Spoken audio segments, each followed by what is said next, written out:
Hello दोस्तों, मेरा नाम अलका है और मैं एक आईटी कंपनी में जॉब करती हूँ। मैं एक बहुत ही सुंदर सी लड़की हूँ। मेरी उम्र 25 साल की है। मैं अभी तक सिंगल ही हूँ, पर कुछ दिनों से हमारी ही कंपनी में काम करने वाला रोहन मुझे पसंद करने लगा था। हम दोनों साथ में ही काम करते थे और काफी वक्त एक दूसरे के साथ बिताए थे। मुझे भी रोहन पसंद आने लगा था। वह बहुत हंसमुख था और हमेशा मजाक किया करता था। मुझे उसका साथ अच्छा लगता था। कभी कभी हम दोनों बाहर रेस्टोरेंट में भी खाने चले जाते थे। एक साल तक साथ काम करने के बाद रोहन ने मुझे शादी के लिए प्रपोज किया और कहा, अलका, मैं तुम्हें चाहने लगा हूँ। तुम बहुत खूबसूरत और हसीन हो। मेरी जिंदगी में आकर मेरी जिंदगी को संवार दो। क्या तुम मुझसे शादी करोगी? मैंग ने खुशी खुशी उससे शादी के लिए हाँ कर दी थी और वह रिश्ता लेकर मेरे घर पर आ गया। मेरे पूरे घर वालों को ना बहुत पसंद आया था। वह बिल्कुल वैसा ही लड़का था जैसा मेरे माता पिता को चाहिए था। रोहन के घर वालों को भी मैं पसंद आ गई थी। हम दोनों के परिवारों की रजामंदी से हमारी शादी तय हो चुकी थी। शादी का मुहूर्त 20 दिन बाद का निकला था। घर पर शादी की तैयारी जोरों शोरों से चल रही थी, पर मैं अभी भी ऑफिस जा रही थी। मैंने सोचा था कि शादी के 2 दिन पहले ही छुट्टी ले लूंगी, क्योंकि प्राइवेट कंपनी में छुट्टी मिल पाना थोड़ा मुश्किल होता है। मम्मी पापा ने कहा था कि तुम तैयारियों की टेंशन मत लो, सब आराम से हो जाएगा। इसलिए मैं बिंदास थी और सारी तैयारी मेरे घर वाले ही कर रहे थे। मेरे भैया तो बात बात पर मेरा मजाक उड़ा रहे थे, पर मैं अंदर ही अंदर खुश थी कि अब मेरी जिंदगी में एक नया मोड़ आएगा। मेरे अकेलेपन भरी जिंदगी में अब मुझे प्यार मिलने वाला था और जिस चीज की जरूरत हर इंसान को होती है वह चीज भी मिलने वाली थी। अब मैं रोहन के ख्यालों में ही खोई रहती थी। रोज रात को फोन करके रोहन मेरे साथ सुहागरात की बातें करता था और मैं उन ख्यालों में डूब जाती थी। मेरे ऑफिस के लोग भी हम दोनों को लेकर मजाक किया करते थे। सब कुछ सही चल रहा था, लेकिन मेरी जिंदगी में एक नया तूफान आने के लिए इंतजार कर रहा था, जिससे मैं बिल्कुल अनजान थी। एक तरफ जहां मैं रोहन और मेरी नई जिंदगी के नए सपने देखने लगी थी, वहीं दूसरी तरफ मेरी जिंदगी में भूचाल आने को तैयार था और मुझे पता नहीं था कि वह मुझे इस तरीके से मसल कर रख देगा। एक दिन रोहन ऑफिस नहीं आया था क्योंकि उसकी तबीयत खराब थी। इसी वजह से मुझे ऑफिस में ज्यादा काम करना पड़ रहा था। काम खत्म होते होते रात के 10 बज चुके थे। मुझे घर जाने के लिए काफी लेट हो गया था। मैंने तुरंत अपना पर्स लिया और बाहर निकल गई। फिर मैं सड़क पर ऑटो का इंतजार करने लगी, लेकिन तभी मौसम खराब होने लगा और बारिश शुरू हो गई। खड़े होने के लिए कोई जगह नहीं थी, इसलिए मैं बारिश में ही भीग रही थी। इतनी रात हो जाने के कारण मुझे कोई ऑटो भी नहीं मिल पा रही थी। मैं बहुत देर तक ऑटो का इंतजार करती रही। मैं अब खड़ी खड़ी परेशान होने लगी थी। मैं बुरी तरीके से भीग चुकी थी कि तभी मेरे सामने एक बड़ी सी कार आकर खड़ी हो गई। कार की खिड़की से एक नौजवान ने कहा, गाड़ी के अंदर आ जाओ, बारिश में खड़ी रहोगी तो बीमार पड़ जाओगी कि। मैंने उसे देखा तो मैंने उसे पहचान लिया। यह मेरे ऑफिस का नहीं था, बल्कि मेरे सामने वाले ऑफिस में काम करता है। कई बार लिफ्ट में आते जाते मैंने उसे देखा है। जब भी लिफ्ट में मैं उसके साथ अकेली होती हूँ तो वह मेरी तरफ चुपके से देखता रहता है। एक बार मैं ऑफिस के बाद ऑटो का इंतजार कर रही थी कि तभी यह नौजवान मेरे पास आ गया था। उसने उस दिन भी मुझे लिफ्ट ऑफर की थी, पर तभी उधर से रोहन अपनी बाइक लेकर आ गया था और मैं उसके साथ चली गई थी। वह काफी देर तक हम दोनों का पीछा करता रहा था, पर आज तो रोहन भी नहीं है और ये लड़का मुझे फिर से लिफ्ट ऑफर कर रहा है। मैंने सोचा किसी अजनबी से लिफ्ट लेना सही नहीं रहेगा। यह सोचकर मैंने उसे मना कर दिया और कहा, थैंक यू, पर मैं ऑटो का इंतजार कर लूंगी। इतने में वह नौजवान भागता हुआ बाहर निकल आया और कहने लगा कि रात के 11 बज चुके हैं। इतनी रात को तुम्हें कहीं और ऑटो नहीं मिलेगा, मौसम बहुत खराब है और इतनी रात को किसी लड़की का ऐसे अकेले खड़े रहना भी सेफ नहीं है। तुम प्लीज मेरे साथ चलो। अब वह वहीं खड़े होकर मेरे जवाब का इंतजार करने लगा। मैंने थोड़ा सोचा समझा और फिर मुझे लगा कि इसकी मदद ले लेनी चाहिए। मैं उसकी गाड़ी में बैठ गई। उसने कहा, तुम तो बुरी तरीके से भीग चुकी हो, मेरा घर सामने ही है। चलो पहले अपने कपड़े बदल लो, फिर मैं तुम्हें घर ड्रॉप कर दूंगा। मैं ठंड से कांपने लगी थी। वह मुझे अपने घर लेकर चला आया और तुरंत ही उसने मुझे एक टॉवल पकड़ा दिया। उसके बाद वह मुझे अपने कमरे में लेकर आ गया और अपना एक शर्ट पैंट मुझे दिया और कहा, इसे पहन लो। वह कमरे से बाहर चला गया था। मैं अपने जिस्म को पोंछ रही थी कि तभी मुझे सामने पड़ा हेयर ड्रायर नजर आया। मैंने सोचा पहले अपने गीले बाल सुखा लेती हूँ, क्योंकि अगर मेरा सिर गीला रहता है तो मुझे सिर दर्द होने लगता है। मैंने धीरे धीरे अपने बाल सुखाना शुरू किया और बाल सुखाते सुखाते थोड़ा ज्यादा टाइम लग गया। फिर मैं अपने सारे गीले कपड़े उतारकर अपने शरीर को पोंछने लगी कि तभी वह लड़का कमरे के अंदर आ गया। उस वक्त मैंने कुछ भी नहीं पहना हुआ था। मैं सर से लेकर पांव तक नंगी थी और उसने मुझे इस हाल में देख लिया था। एक पल तो वह मुझे देखता ही रह गया, लेकिन अगले ही पल सॉरी करके दरवाजा बंद कर दिया। मेरी हालत तो बहुत खराब हो चुकी थी। एक नौजवान लड़के ने मुझे इस हाल में देख लिया था। मैंने तुरंत शर्ट पहन लिया, लेकिन उसका पैंट मुझे नहीं आ रहा था, तो मैंने टॉवल लपेट लिया। उसके बाद जब मैं बाहर निकली तो उसने कहा, मुझे माफ करना, पर मैं तो दरवाजा खटखटा के आया था, तुमने जवाब क्यों नहीं दिया? तब मुझे ध्यान आया कि उसने दरवाजा तो खटखटाया था, पर मैं इतनी डिस्टर्ब थी कि कुछ कह ही नहीं पाई। मैंने कहा, जो भी हुआ वो मेरी ही गलती थी, मेरा ही ध्यान कहीं और था। मैंने कहा, तुम्हारी पैंट मुझे नहीं आ रही है। उसने कहा, फिक्र मत करो, तुम्हारे कपड़े मैंने वॉशिंग मशीन में डाल दिए हैं, इसमें पूरी तरीके से कपड़ा सूख जाता है, आधा घंटा लगेगा, उसके बाद अपने कपड़े पहनकर तुम आराम से घर जा सकती हो। उसने मेरे कपड़े सूखने को डाल दिए। फिर कहा, चलो कुछ खाना बनाता हूँ, तुम भी खा लेना। हम दोनों किचन में चले गए और वह ऑमलेट और चाय बनाने लगा। खाना तैयार करके हम दोनों खाने लगे थे, पर मैंने ध्यान दिया कि वह लड़का मेरी तरफ देखे जा रहा था। तभी मुझे ख्याल आया कि मैंने अपनी शर्ट की ऊपर वाली बटन खुली ही छोड़ दी है और वह मेरे जिस्म को देख रहा है। जैसे ही मुझे इस बात का एहसास हुआ, वह मेरे बिल्कुल करीब आ गया। वह मेरी शर्ट के बटन को लगाने लगा था। तभी मेरी सांसें बहुत तेज हो गईं और उसकी सांसें भी बहुत तेज चलने लगी थी। यह लड़का कितना हैंडसम है। मैं उसकी शक्ल ही देखती जा रही थी। उसने कहा, मैं तुम्हें एक पजामा दे देता हूँ, तुम इसे पहन लो।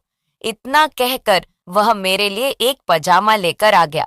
मैं पजामा चेंज करने के लिए कमरे में आ गई थी, पर मैं फिर से ना जाने किन ख्यालों में थी कि मैं दरवाजा बंद करना ही भूल गई और वहीं पर चेंज करने लगी। मैंने टॉवल हटा दी और मैंने नीचे कुछ भी नहीं पहना था। वह वहीं पर खड़ा होकर मुझे देख रहा था।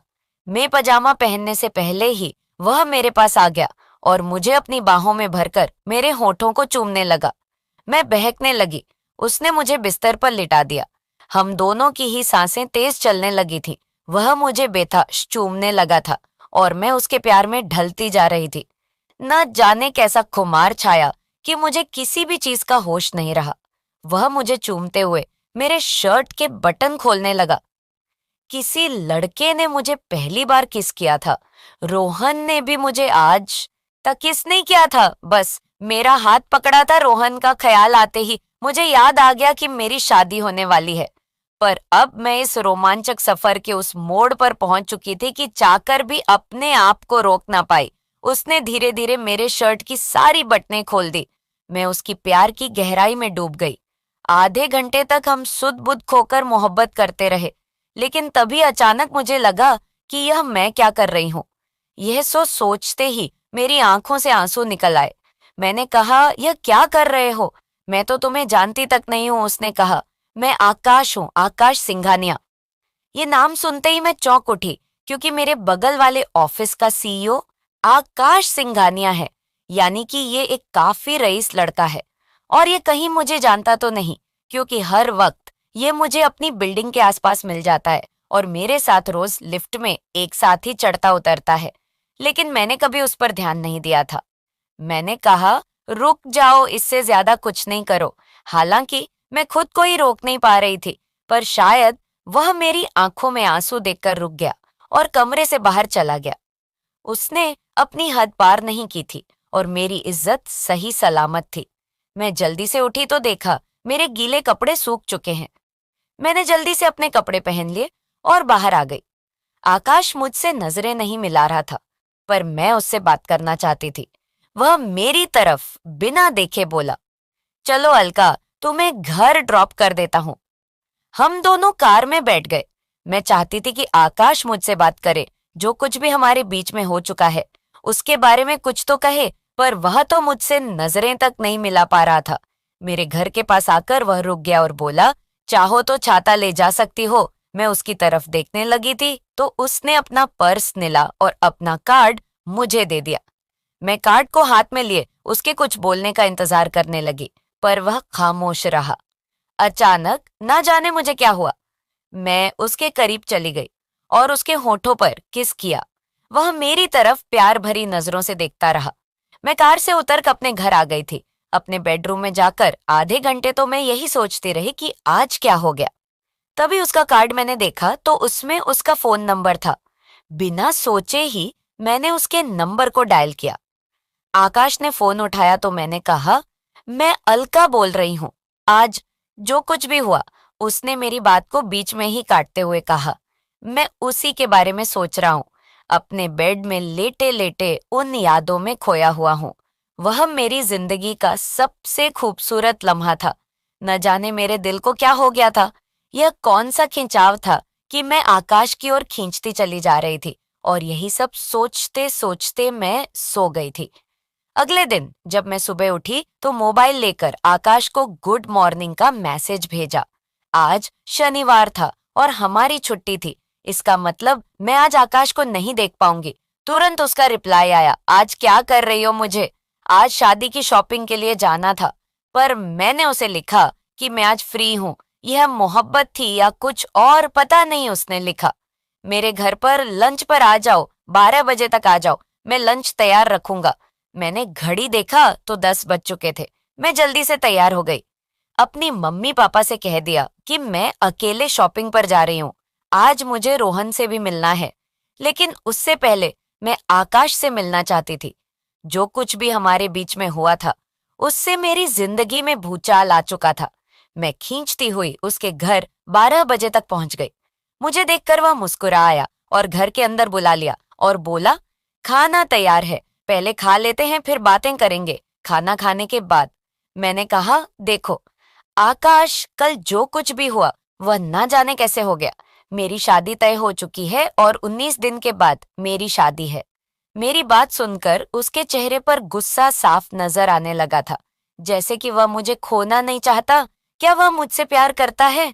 यह कहकर मैं वहां से जाने लगी थी कि अचानक उसने मेरा हाथ पकड़ लिया और कहा, अगर तुम्हारा इरादा बदल जाए तो मैं तुम्हारा यही इंतजार करूंगा। उसकी आंखों में मुझे अपने लिए मोहब्बत नजर आ रही थी। उसके एक स्पर्श से मेरे पूरे बदन में हलचल शुरू हो गई थी। मैं यूं कमजोर क्यों पड़ती जा रही हूं? मैं तुरंत उसके करीब आ गई और उसे एक हक किया। वह पल मुझे बिल्कुल पागल कर रहा था। बहुत मुश्किल से उससे अलग होकर मैं बाहर निकल आई थी और रोहन के साथ फिर शॉपिंग में बिजी हो गई। रात को मैं जब जब घर आई तो रोहन का फोन आया, पर ना जाने क्यों अब उससे बात करने का मन बिल्कुल नहीं कर रहा था। वह रोमांस जो हमारे बीच में फोन पर होता था, उसमें मुझे मन नहीं लग रहा था। मैंने कहा, रोहन, मैं बहुत थकी हुई हूँ, कल बात करते हैं। और इतना कहकर मैंने फोन रख दिया और फिर ना चाहते हुए भी मैंने आकाश को कॉल किया। आकाश ने फोन उठाते ही पूछा, आज क्या किया सारा दिन? मैंने कहा, मैं रोहन के साथ शादी की शॉपिंग में बिजी थी। तुमने क्या किया? उसने कहा, बस तुम्हारे ख्यालों में खोया हुआ था। वह ख्याल दिल से निकलते ही नहीं। अगर कल फ्री हो तो प्लीज लंच पर आ जाना। मैंने कहा, मैं नहीं आऊंगी, तुम्हें पता है मेरी शादी होने वाली है। कहकर मैंने फोन रख दिया। पर ना जाने वह कौन सी शक्ति थी कि अगले दिन 12 बजे फिर से मैं उसके घर पर पहुंच गई थी। आकाश मुझे देखकर मुस्कुराने लगा और फिर मुझे अंदर बुला लिया। खाना खाने के बाद हम दोनों सोफे पर बैठे हुए थे। अचानक वह मुझ पर टूट पड़ा और मुझसे प्यार करने लगा। मुझे चूमने लगा और बोला, तुम तो कह रही थी कि मैं नहीं आऊंगी, तो फिर कैसे आ गई? क्या तुम भी वही महसूस करती हो जो मैं करता हूँ, तो फिर ये दूरी क्यों आओ, इस दूरी को मिटा देते हैं। उसकी बातों में मैं मदहोश होने लगी थी। मैं उसके प्यार को महसूस करने लगी थी। उस पल में मैं इस कदर डूब चुकी थी कि उसने मुझे पूरे तरीके से अपना बना लिया। जब मुझे होश आया तो बहुत देर हो चुकी थी। 18 दिन के अंदर मेरी रोहन के साथ शादी है, पर मैं पूरे तरीके से आकाश की हो चुकी हूँ। आकाश ने कहा, अब तुम मेरी हो, मैं तुम्हारा साथ नहीं छोड़ सकता, चलो मेरे साथ। वह मुझे अपने साथ अपनी कार में मेरे घर लेकर गया और सीधे मेरे घर के अंदर घुस गया। फिर मेरे मम्मी पापा को बुलाने लगा। मेरे मम्मी पापा आए तो बड़ी ही अजीब निगाहों से उसे देखने लगे थे। आकाश ने अपना परिचय दिया, फिर कहा, आपकी बेटी और मैं एक हो चुके हैं, अब अलग नहीं हो सकते। उसकी इस बात से मेरा चेहरा बिल्कुल शर्म से लाल हो गया। उसने मेरी मम्मी पापा को यह बात कैसे कह दी? मेरे मम्मी पापा बड़ी बड़ी आंखें बनाकर मेरी ओर देखने लगे थे। पापा बोले, पर बेटी, कुछ दिनों के बाद तो रोहन के साथ तुम्हारी शादी होने जा रही है। लेकिन तभी आकाश ने अपनी जेब से कुछ डिब्बी निकाली। जब उसने डिब्बी खोली तो उसके अंदर दूर था। उसने वहीं खड़े खड़े मेरी मांग भर दी और कहा, अब से प्रियंका मेरी पत्नी है। उसने मेरा हाथ थामा और मुझे लेकर अपने साथ अपने घर आ गया। फिर क्या बताओ, उस भूचाल के साथ मैं बह गई। रोहन का दिल टूट चुका था क्योंकि हमारी शादी टूट गई थी। मेरे मम्मी पापा को तो मानो विश्वास ही नहीं हो रहा था कि ये हुआ क्या, और ना ही मैं कुछ समझ पाई थी कि किस कदर मैं एक अनजान लड़के के इतने करीब आ गई थी कि अपनी खुद की शादी तोड़कर उसके साथ घर बसा लिया था। पर शायद यही मोहब्बत है। कई बार मोहब्बत में हम अपना होशो हवास गवा बैठते हैं, और यही हुआ था मेरे साथ।